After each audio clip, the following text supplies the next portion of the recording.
Welcome to the Coffee with Karen podcast, a weekly chat show discussing everything from holistic health to current affairs from a mental, physical and spiritual perspective. Get your weekly cup of positivity with a sprinkling of woo-woo. And we are live. So there we go. Welcome to a Coffee with Karen, cup of positivity with just a sprinkling of woo-woo, although the sprinkling is getting bigger and bigger as we progress. So I think today we're going to have a good few tablespoons again. So no more sprinkling. Your host, my name's Karen Roberts. I suppose I would call myself a holistic transformation coach. I help other coaches, healers, get their businesses online and actually get paid their worth, because what we tend to find is a lot of these coaches or healers are very good at giving and not so good at receiving. So each week, my guests will discuss a topic of their choice, either from a mental, a physical or spiritual perspective. But what tends to be the case is that really, even sometimes unknowingly, they are focusing on a more holistic approach and focusing on all areas. So my guest this week, I'm actually really looking forward to this conversation. He's got a fantastic story, really.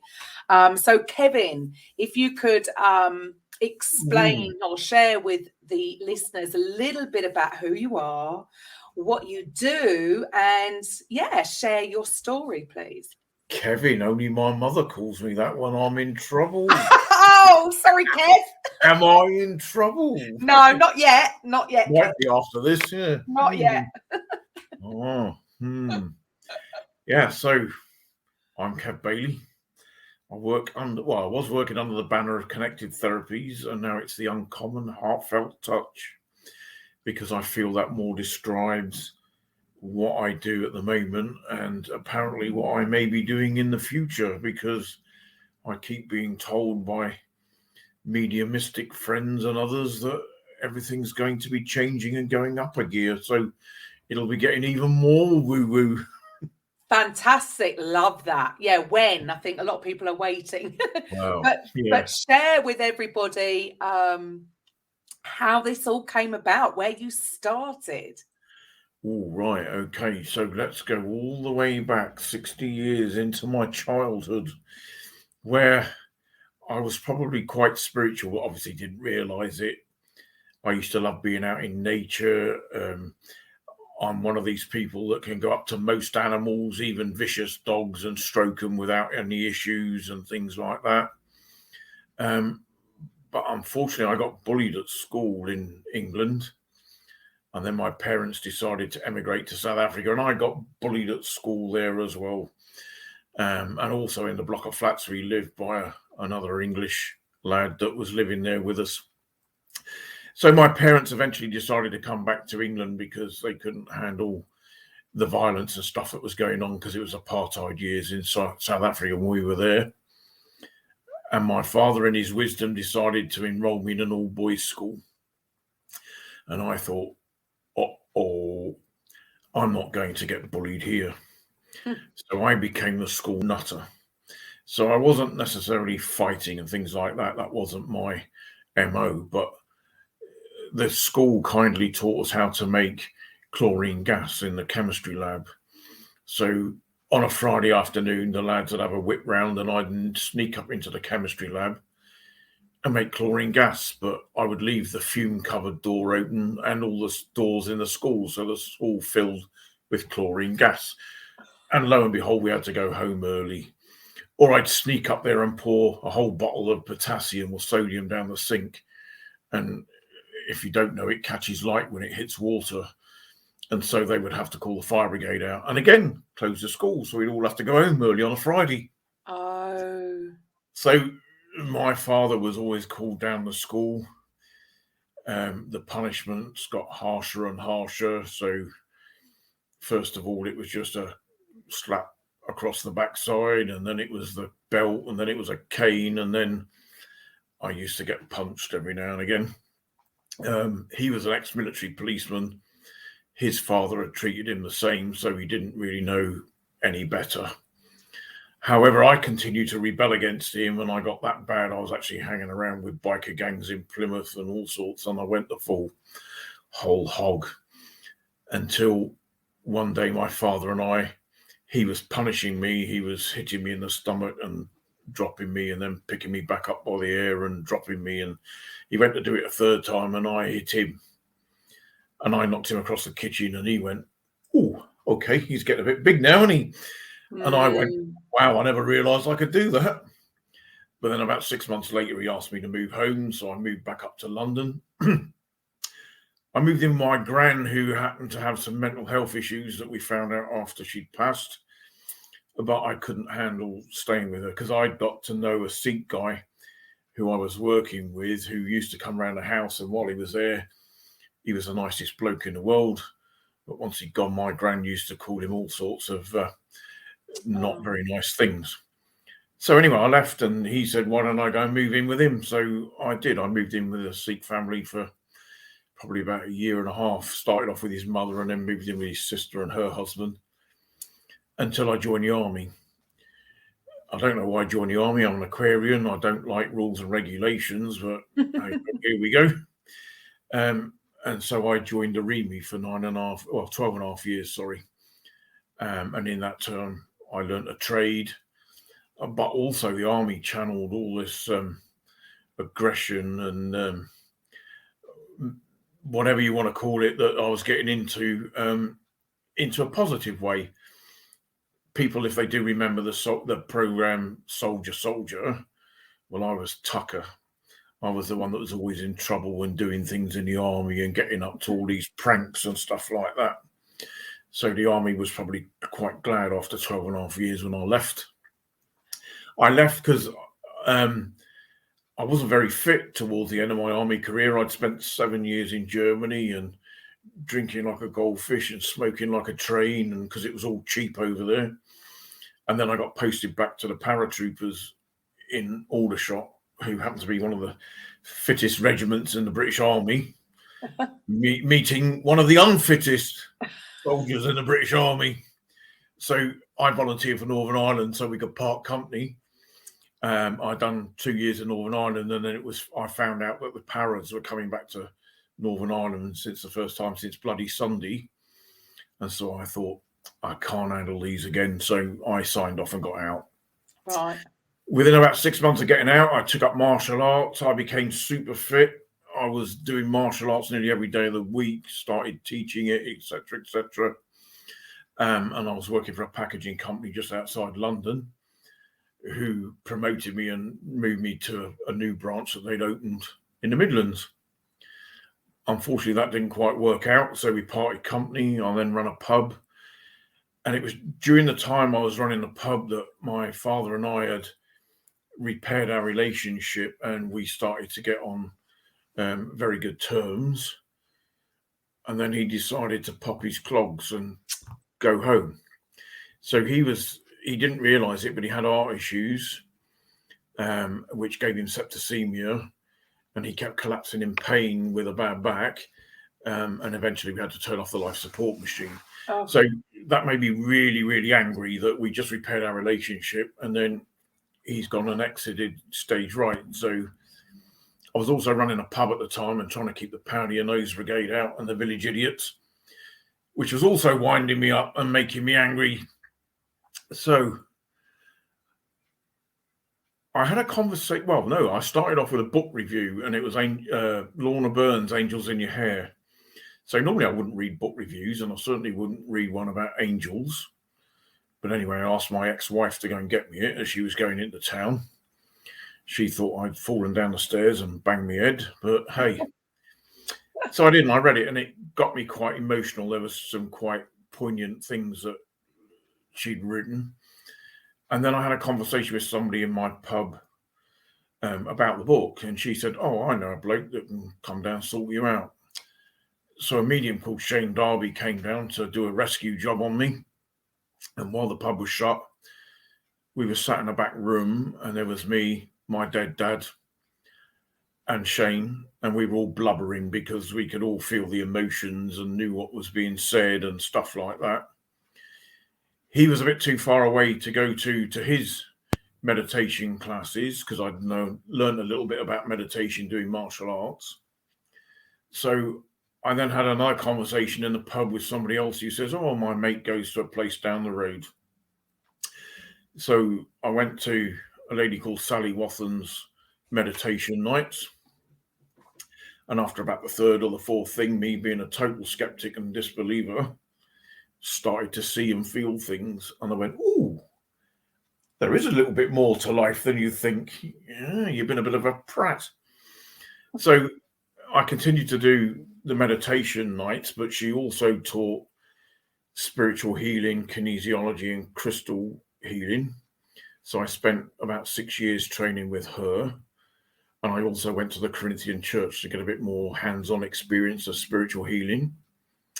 However, I knew I had an issue with my dad still. My granddad, my dad and myself were all in jobs which, although it was well paid at Rolls-Royce, I felt it was a bit dead end and I wasn't going anywhere. And they were in the similar jobs, but coming up to retirement, so they couldn't really leave and find something else. So they were also both in marriages that weren't particularly good. If you remember, my gran, apparently she was schizophrenic. So my granddad was putting up with that. My mum had her issues that my dad was putting up with. And then I was in a marriage that I had issues that I was kind of putting up with as well.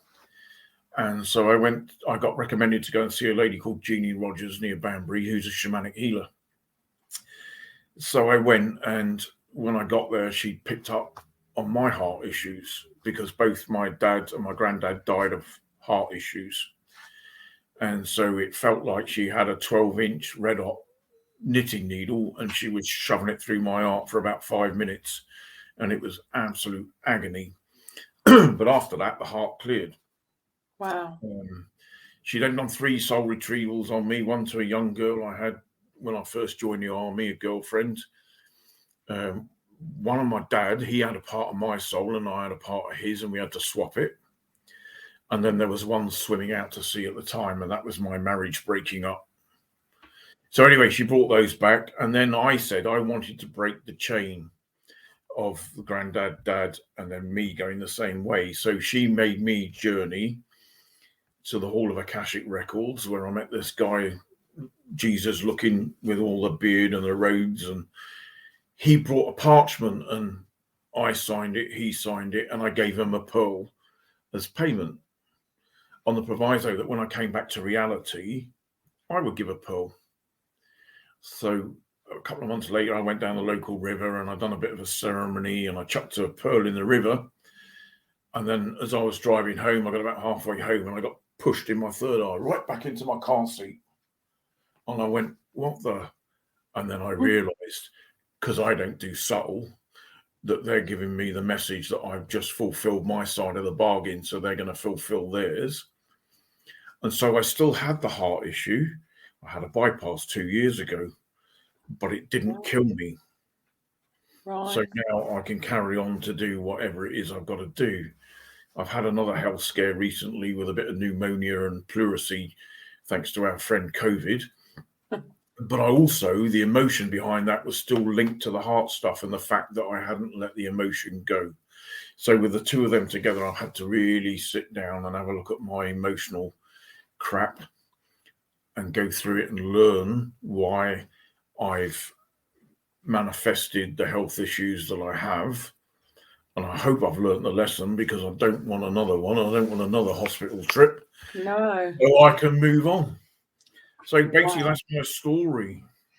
That's pretty incredible story. You've been through quite a journey there, and obviously a lot of generational stuff going on. But for you to actually be aware of that, I mean, what do you think? So the thing that sparked this off, you just said that it was this book.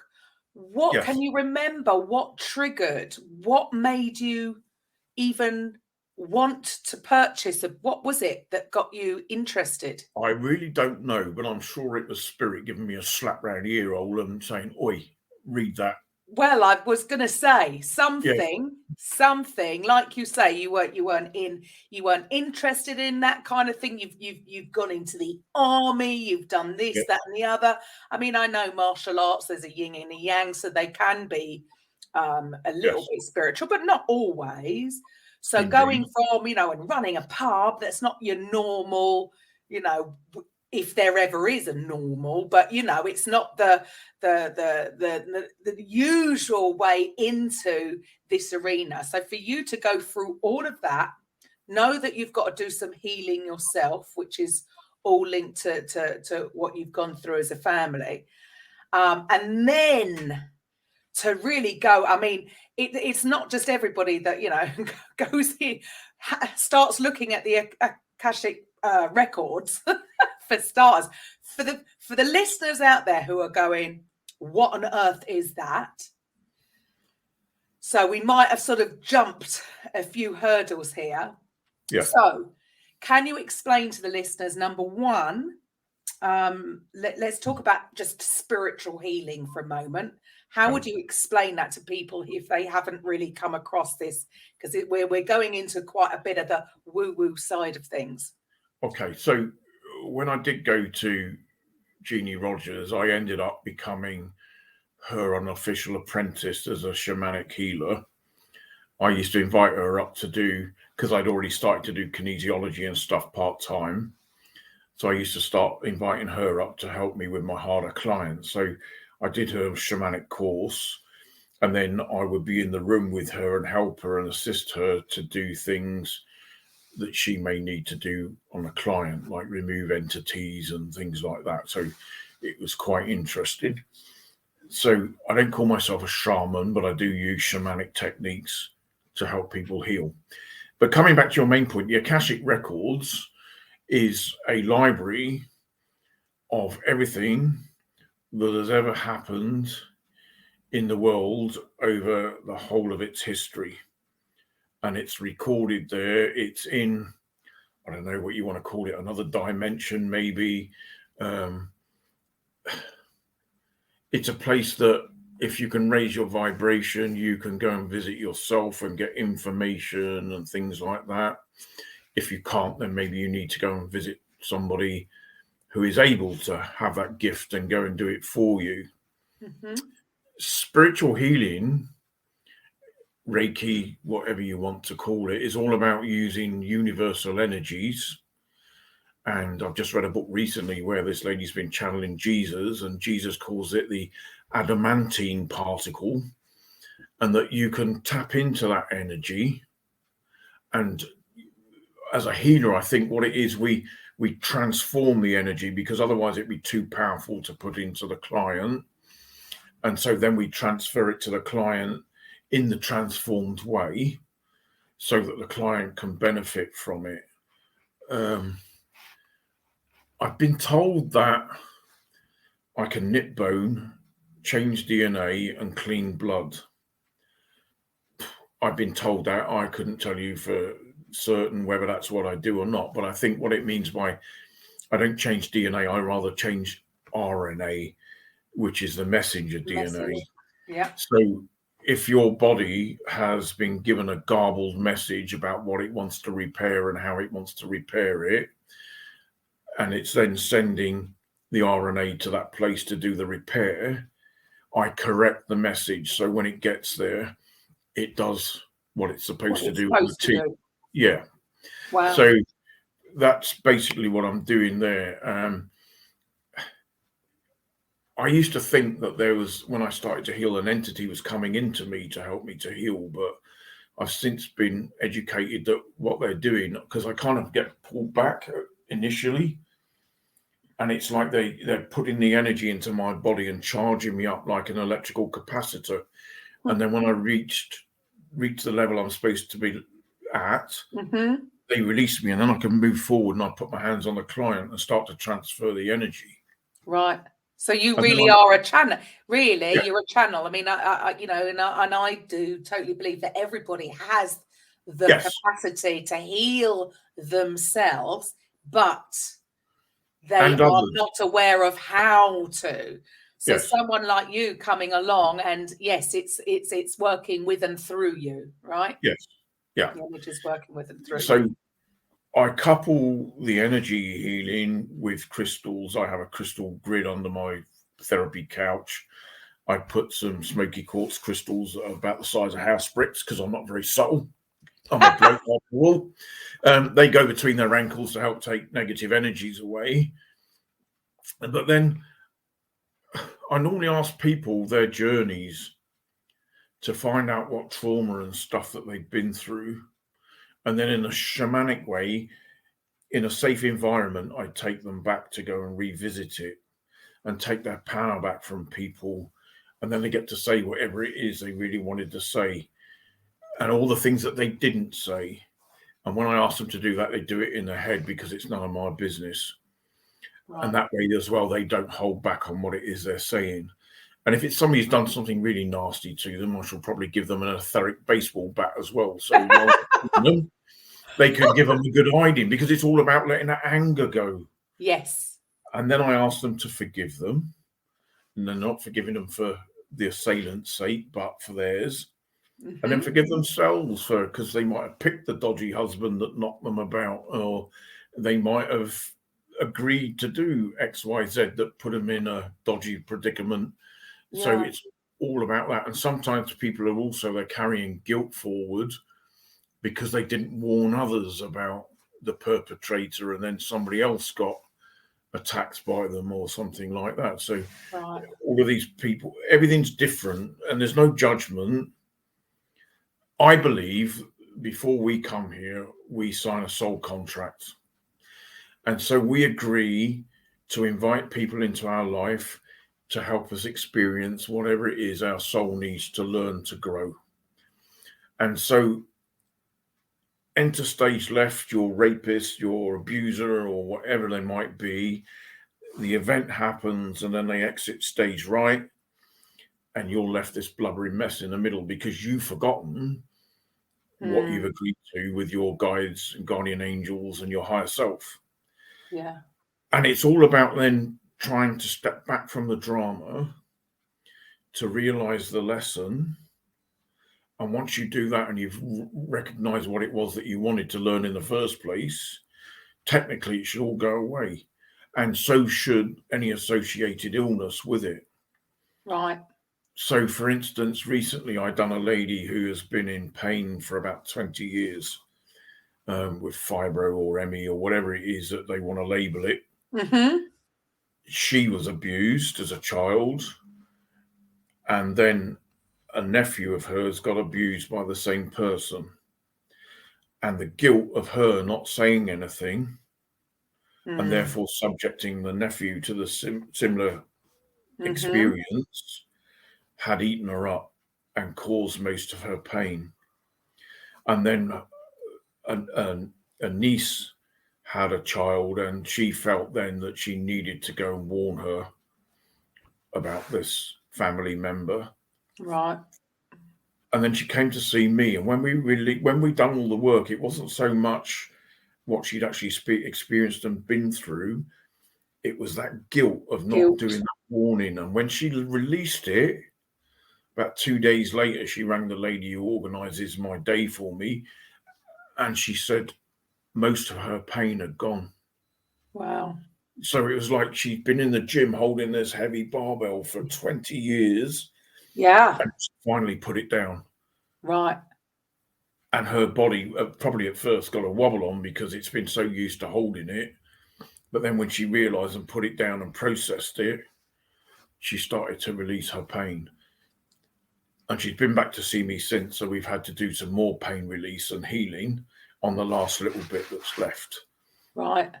So now we can start doing physical things with kinesiology, like reset her stomach. We've already taken her out of fight and flight and things like that. So Brilliant. we can get really on the road to wellness. Right. I mean, it sounds like it's just, there is such a process to this. And it makes so much sense. I've always said to those people that I've met or people that I know, even family members, where I think the reason you've got that is all bottling things up. Yes. Emotions. Yeah. and suppressing things is going to have to manifest through the body as some kind of element. And it's just quite interesting that pretty much everybody I speak to, whether they're more on the mental, the physical, maybe not so much on the woo-woo side, but it's all linked. The fact is that the body is going, something's going to happen. You cannot have those such strong feelings and emotions that are not going to do, especially if it's been held onto for so long. I can't remember the author, but there's a book called The Body Keeps the Score. Yes, I haven't read it. In fact, actually, that reminds me, I think I need to get it. I have heard about that quite a few times. Yes. The body is the physical. Yeah. This is the body's in the physical reality, this current reality that we're in, but everything that's driving it is coming from, and it is, if only people could really have an understanding that, because it's funny that you say so much about the, guilt and shame seem to be the most damaging of emotions. And it seems like there's so many people that are carrying these burdens around with them, and there really isn't any need. If people were aware, isn't it funny? Don't you find it's funny that we sort of seem to have come here? It's almost like that's the challenge, is to remember who you are, remember how powerful you are, and what you can achieve. And we come into this realm and forget it all and get caught up in the stories of it all, and just some but people. You ladies are a bit more luckier than us blokes, because most of you are more readily able to admit and release, whereas us blokes are programmed that to admit anything, it's a weakness, and so we bottle it up even more so, because we're supposed to be big and hard, and showing a weakness is detrimental. Absolutely. But it is detrimental with the fact that the weakness is that you're not realizing and releasing it and just making yourself ill. 100%. And I think that's so clear with what has gone on in the last couple of years. The incredibly sad state of affairs where so many men have just not been able to cope with what's gone on, and have sadly seen they've believed or perceived that there is no way out, and unfortunately have done things that, if only they knew that there's a way out, and you're right, us women, we're chatting. So either they commit a dodgy deed, which I think you're alluding to, or they become addicted, whether it's blokes or women, and it could be food. Sometimes it's even not eating, so anorexia or bulimia, because they want to try and make themselves look ugly so the next bloke doesn't come along and do the same thing, or they're going to make themselves look fat and horrible, whatever it might be. It may be their comfort eating, and they're trying to put the sweetness back in their life, but equally it could be drink, drugs, whatever, gambling. It's all a way of taking their mind off of their own reality, so they don't have to go and deal with it. So people who perhaps judge people that have a drink or a drug problem might want to look a bit deeper and see why that person, what their story is, how that came about. We don't know. I mean, there's a music that was written by a guy called Stuart Sharp, and it's called the Angeli Symphonies. They've taken it off of YouTube at the minute, because I think they're trying to make the film the story of his life, but it was used in a couple of in one of Spielberg's movies, the one where Meg Ryan, I think it was John Revolting or whatever, they were angels and they swapped places or whatever. Los Angeles. But he was a successful businessman. And then he lost his daughter, I believe, in a car accident. And then he went on drink. And then his marriage split up and his business failed. And he ended up on the streets outside one of the tube stations in London when the director of the London Philharmonic was walking past. And he could hear him humming this music. And he said to him, "Where'd you get that from?" He said, "Oh, it's in my head." But apparently it broke musical laws. I mean, I'm not a musician, so I don't know. So he says, "Oh, you come with me," and they went away, and they wrote the score to all this music that was in his head. Wow. And then he started to reverse his life conditions, because obviously Spielberg paid him for the two tunes that he used in the film and so on, and he was getting his life back together. Right. And unfortunately, he died recently. I had a friend, she was visiting a bookshop in Melton Mowbray, and as she was walking around the bookshop, this book pushed itself out on the shelf at her. And so she just slapped it and pushed it back in, and then carried on walking around, and then it done it again. And she went, "Get in." So, and then the third time she was rushing back to the till to pay, and the book fell on the floor in front of her. So she went, "Oh, bloody hell," just picked it up and paid for it. But when she got outside and looked at it, it was Stuart Sharp's autobiography. And he'd put on it to Steven Spielberg, etc. Oh, wow. So she tried to contact Spielberg and got no answer, but she did manage to contact Stuart Sharp. And I couldn't go, but she went to meet him in Leicester Square and talk about what had happened about his book and stuff like that. And he was going to give her a ticket to his film premiere. But then, unfortunately, because of his death, it never happened. Oh. But I was so envious that she'd gone and met Stuart Sharp, and I've been listening to his music for like 10 years. And then that story had come out, and it's just amazing. All these, well, we know there's no such thing as coincidences, but all these things that had led her.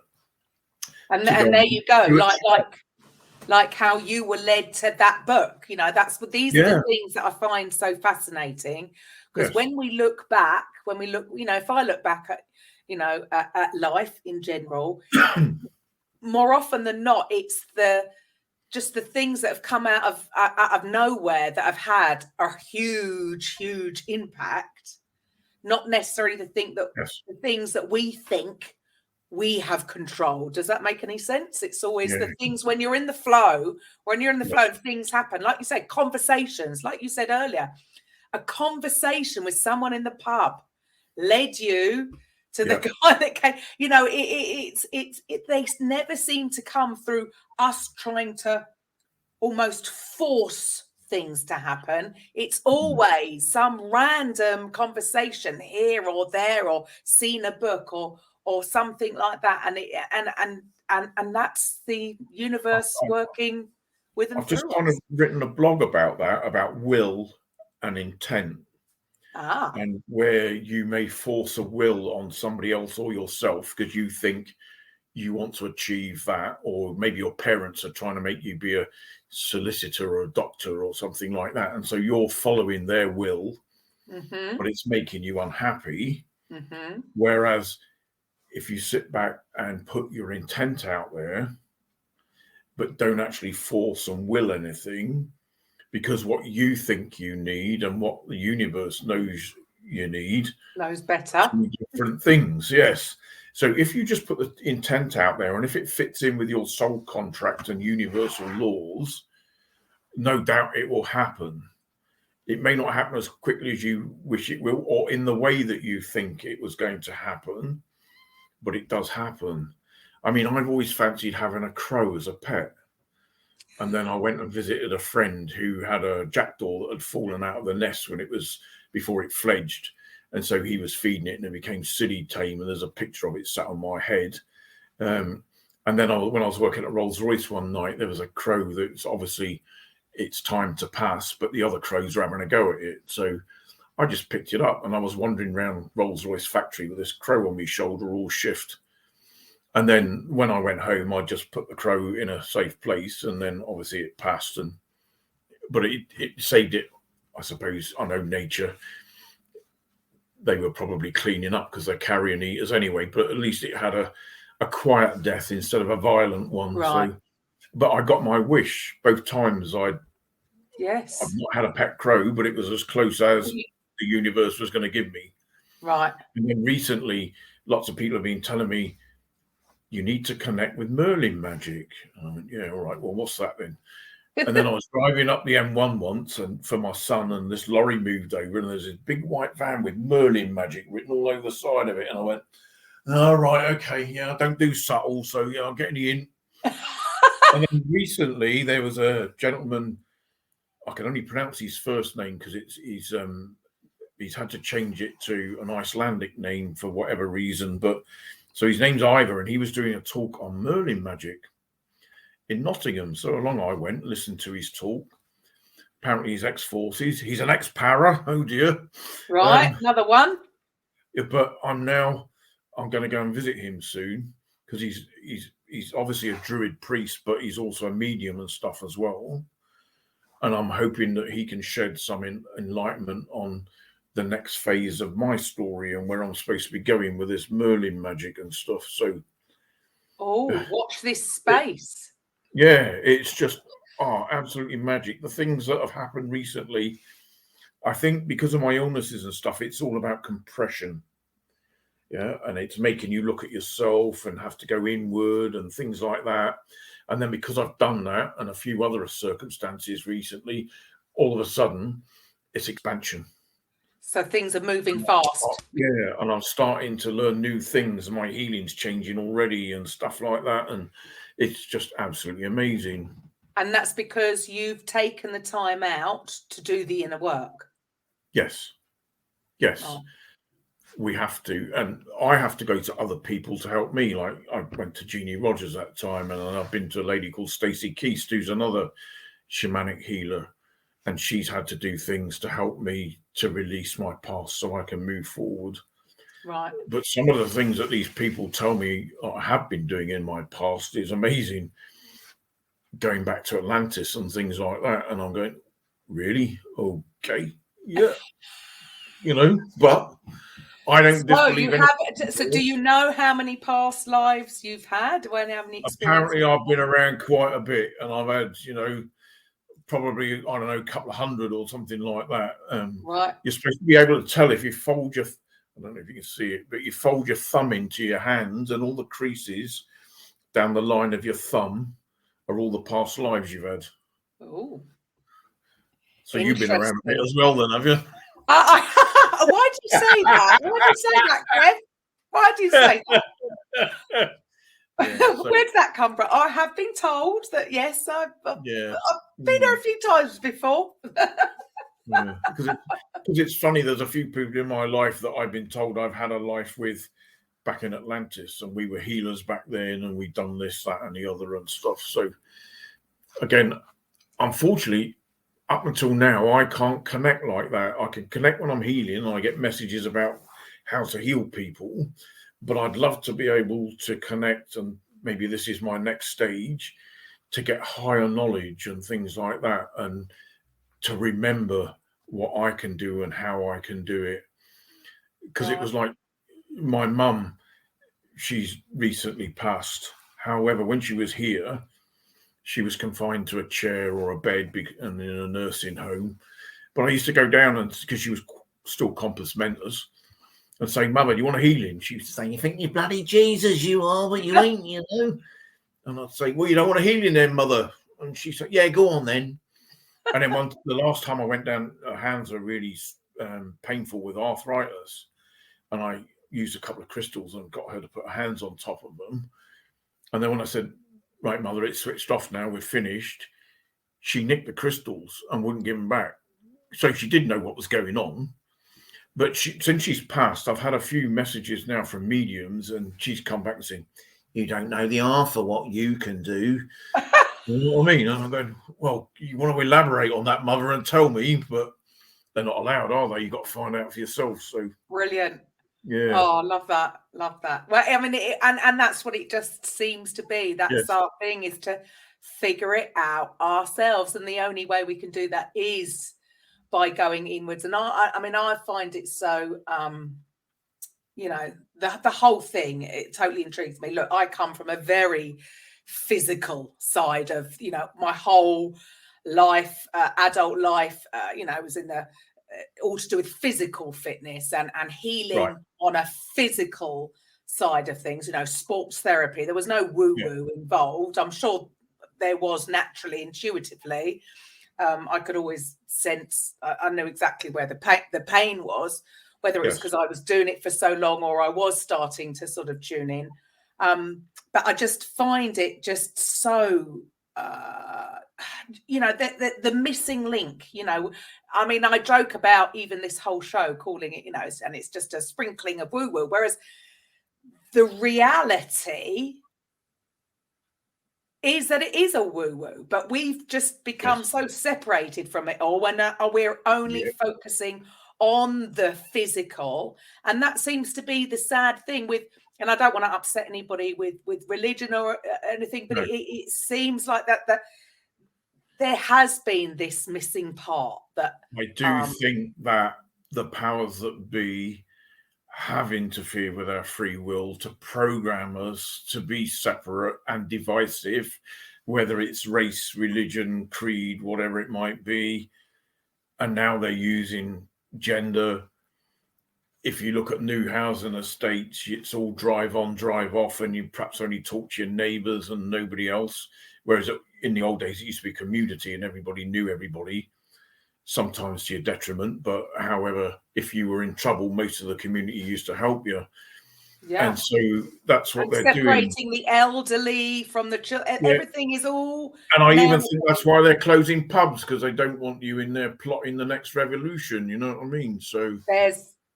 I would, yes, I would agree. They don't. The whole thing with the last couple of years has all been about separation, hasn't it? Yes. Keeping everybody from, mixing with anybody else. The whole six. Yes. It's all been to. And that's what we really need to do, is to get back together and get that unity and start talking and having a bit more empathic things about people and what they've been through and what they believe in. Yeah. I mean, I went to visit a friend the other day, and I happen to believe that what Putin's doing is not necessarily all bad. And he was adamant that Putin's compared him to Hitler and Genghis Khan and all that, and threatened to throw me out of his house if I carried on talking about it. But that's fine. That's his belief. That's what he wants to believe. But perhaps he could have been a bit more empathic towards my belief. Yeah, sure. That's the way it goes. That's what I do think. That's what is needed. A little bit more empathy, more compassion, and the fact that we're all linked. We are all one. There's one human race. No matter how many times they try to divide us and get people angry, just because the way they do things is different. And it's quite interesting that but people don't realise either that the anger, when you send that thought form at somebody, or I hate you or whatever, you are actually harming them. I have to take darts and arrows and swords sometimes out of people that somebody else has put there because they've been jealous of them or they've hated them or whatever it might be. And you're wandering around, you don't even know it's there, but eventually it starts to cause physical ailments in your body. Everything starts in your aura first and then manifests in your body. So the idea is to keep your aura and everything clear, and then it never manifests.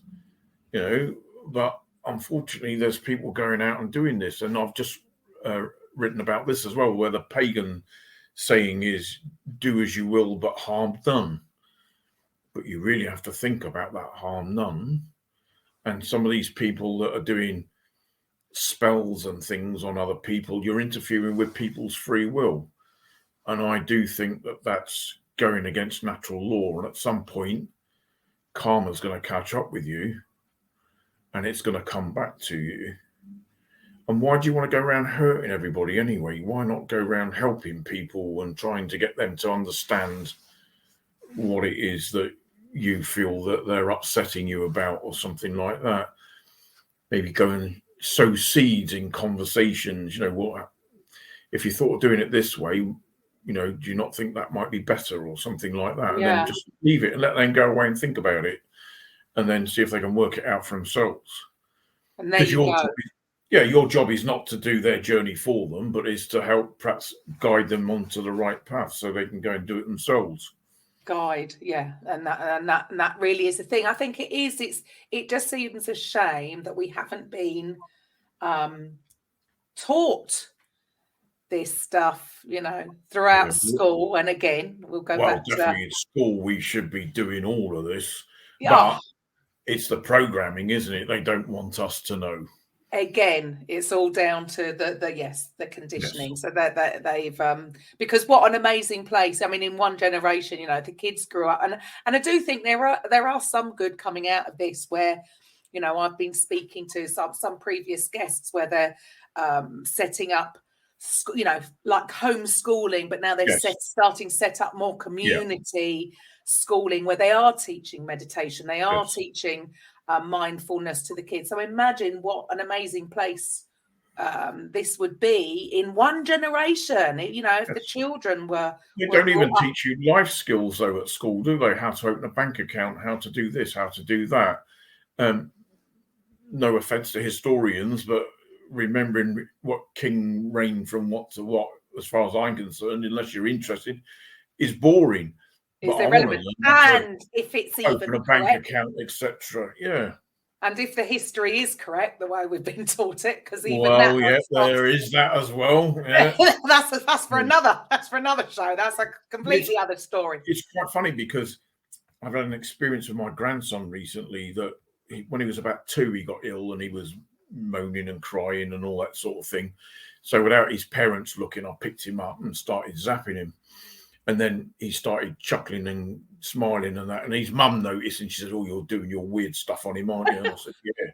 Anyway, I put him down. Then about 3 or 4 years later, he got ill again. And I picked him up and I started zapping him. And after a bit, he said, "That's enough, Granddad. I've had enough now." And I went, "Wow." And I put him down because he obviously knew what was going on. He could sense it.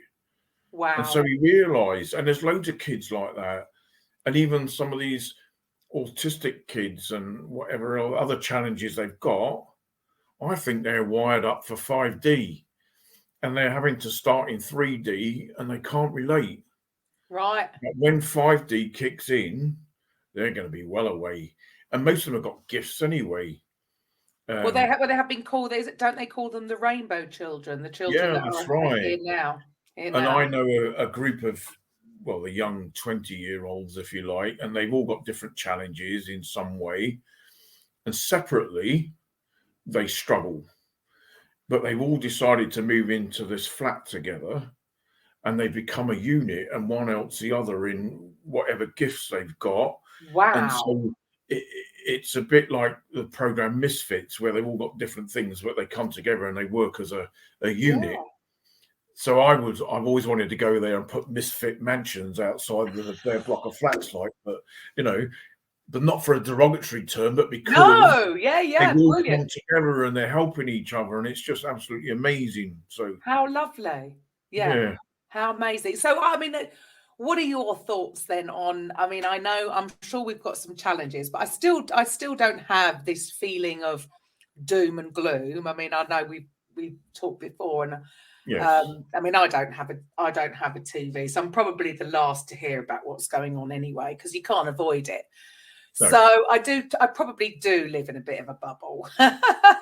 Sometimes that's a nice way to live because you're not feeding the fear and stuff, are you? So no, not at all, not at all. And I do not regret it, and I'm not replacing it. No. Not mainly anytime soon. At our level, we perhaps can't do that much about it anyway, other than put the good intentions and thoughts and try to manifest what we want, what we see as a nice world, etc. Yeah. See, I don't. So I don't. So this is the thing. I still don't have this feeling of doom and gloom. I still think everything is all gonna work out. Yes. So what are your thoughts as to what sort of things are going to be happening soon? I kind of get this as what's going on now as karma for Atlantis. When they were doing all this dodginess back then, some of them escaped. And by some of them, I mean the ones that were doing the dodginess. I don't know whether you want to call them dark, negative, whatever it might be.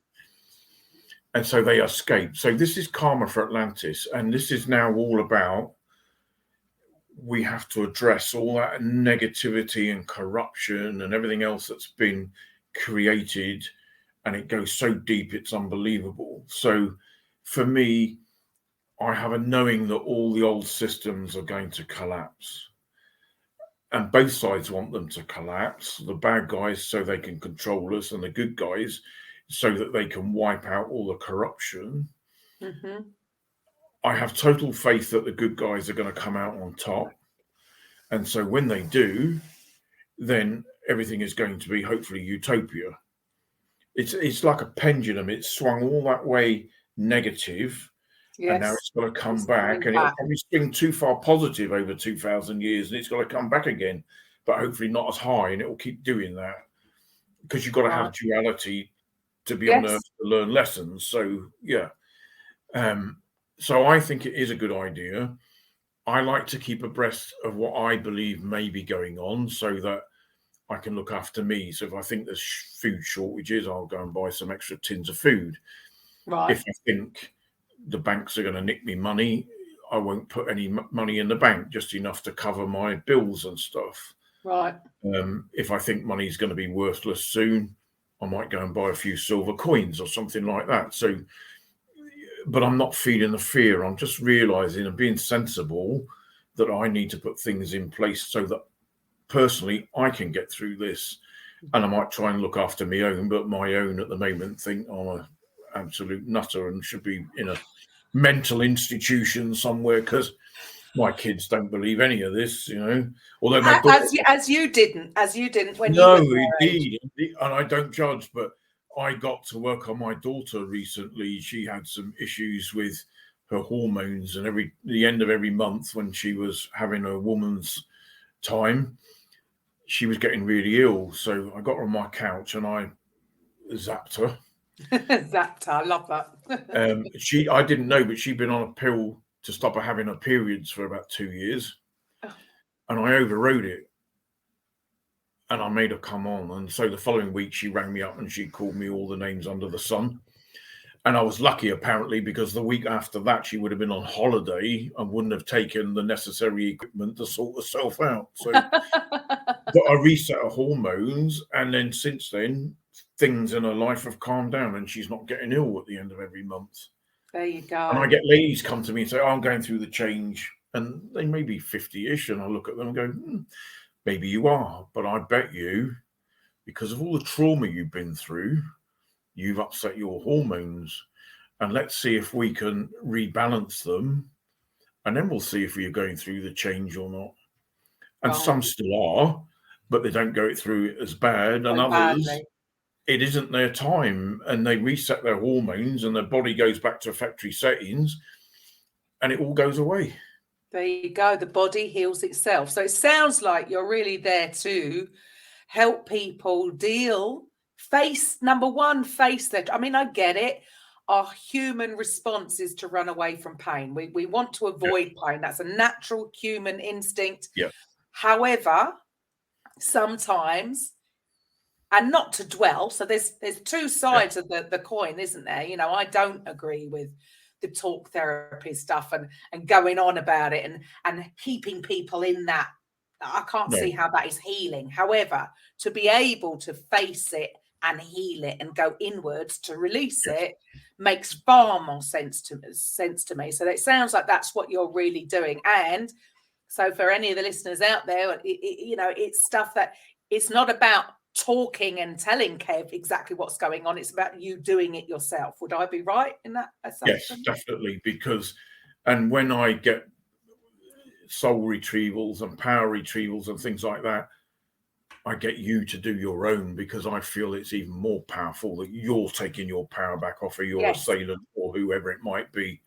And I get you to do your own soul retrieval. Yes, I help to blow it into your body and stuff, but you're bringing it back and you're reintegrating it. And then I get you to go out and do something that you might have loved to have done at that age. So if you was a child, go and draw a picture, jump in a puddle, or have a bag of sweets, whatever it might be. And the same as an adult, go and buy yourself a bunch of flowers, or I don't suggest go out and get peed like, but but do something that you would enjoy doing as an adult to welcome your soul part back and believe that you are good enough and that you are worthy and that you are lovable, etc., etc. And all this rubbish that goes through our head that we don't think we are, that's holding us back. and stopping us reaching our full potential. It's just absolutely unbelievable. That does seem to be, I think the sum up for everybody is that somehow, and I'm sure nobody escapes this. Nobody. No. There will be stuff, and everybody's gone through different, and it's not about who's had the worst childhood or not. It's not some people, it's almost like it's a competition, because what could have been just an argument with a friend could have caused as much trauma in a child dealing with that than some people going through what we would consider to be absolute hell. It's personal. There's no yardstick to measure how big the trauma is. Trauma's trauma, and it could be as simple as how it leaves you feeling. If something has happened, that could be somebody said something to you. If it's made you feel in a certain way, it's going to have an effect. And I find that so interesting that there's, everybody has some stuff that is holding them back that can so easily be solved. So for the listeners, so if they're not, watching the video, so they've got your links. Yeah. If somebody, out there that's listening in that thinks, I'd like to go and see Kev. Let's see what Kev can do for me. How would they get in touch with you?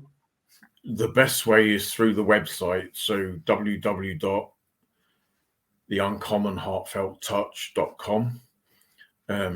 We can either arrange an appointment in person. We can do it remotely over Zoom, however they wish to do it.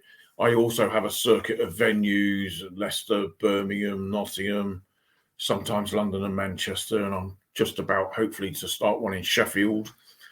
So, and I'm willing to go anywhere. So if somebody can get 4 or 5 clients together, wherever they may be, I don't mind going down and doing what I call a healing day. And, as long as it covers my costs and stuff like that, I'm up for doing anything. So what would you, to the listeners, give a sort of an overview of exactly what you do? You're a healer. Are you what services, I suppose I should call it, do you have on offer? So I mix shamanic healing with kinesiology, crystals, and energy healing.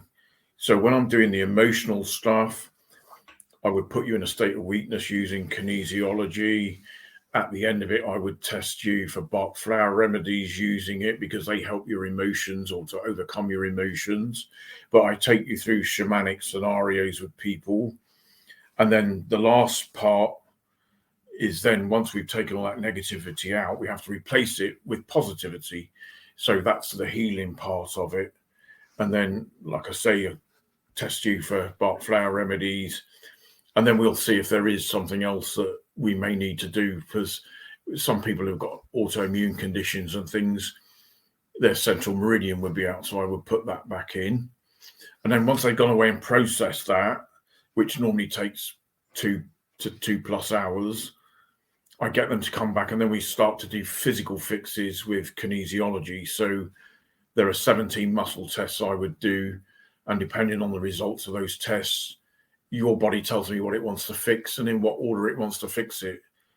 And then using lymphatic drainage, running meridian lines, neurovascular points, and so on, that's how we fix it. And we know we fixed it because we retest the muscles and they should all have gone strong.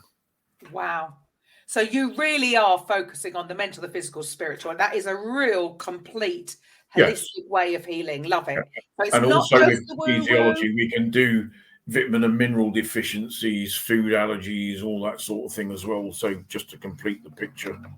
Awesome. Well, what a complete, and I love this, and this is why I love speaking to people like you, because it really does sound like that people are coming out and adding modalities to what they're doing, whereas before you were either this, everybody's wants a label on their head. Yeah. I'm a this, I'm a massage therapist, people are coming together and there's all sorts of added extras going on, and I love it. And this is the way forward. So look, Kev, thank you so much for your time. I could talk to you for hours. No, thank you, Karen, for inviting me. Lovely. So I hope the listeners got something from that we went there, didn't we? We went a little bit off into the woo-woo, which is absolutely amazing. So yeah, thanks for your time. And to the listeners, I will be back next week with a coffee with Karen. Bye for now. Welcome to the Coffee with Karen podcast, a weekly chat show discussing everything from holistic health to current affairs from a mental, physical and spiritual perspective. Get your weekly cup of positivity with a sprinkling of